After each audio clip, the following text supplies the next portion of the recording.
Hello guys, কেমন আছো তোমরা সব? আশা করি ভালোই আছো। তো আজকে আমাদের কাছে একটা কাঠ গোলাপের অর্ডার এসেছে, যেটা এসেছিলো ফ্লিপকার্ট থেকে। তো আমরা আজকে তোমাদের এটাই দেখাবো যে আমি কাঠ গোলাপটাকে কী করে প্যাক করি। তো চলো শুরু করা যাক। তো প্রথমেই আমি একটা কারণকে চার কোনা করে কেটে ওটাকে ভালো করে টেপ মেরে দেবো। তুমি দেখতেই পাচ্ছ কেমন করে টেপটা শক্ত করে মারতে হবে, কারণ ডেলিভারির সময় হতে পারে খুলে টুলে যায়, ঠিক আছে? তার জন্য আমি না শক্ত করে চারি সাইডে টেপ মারবো, আর সাইডটাও আমি চিপকে দেবো। আমি কোথাও ফাঁকা রাখবো না একটা।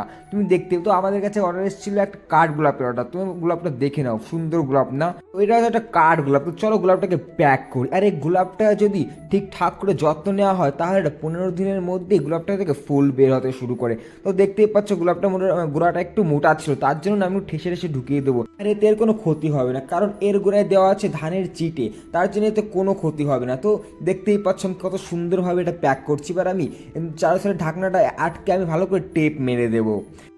টেপ মেরে আমি এই মুখটাও ভালো করে বন্ধ করে দেবো। আর তোমাদের যদি এরকম গাছ অর্ডার করতে হয় তাহলে আমাকে কমেন্ট করতে পারো।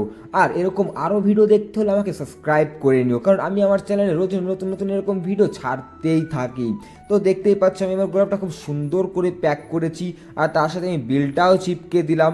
আর এরপর আমি এর পিছনে দুটো ফুটো করে দেবো, যাতে এর ভিতর থেকে অক্সিজেন বের হতে পারে আর গাছটা 4-5 দিনে কোনো খারাপ না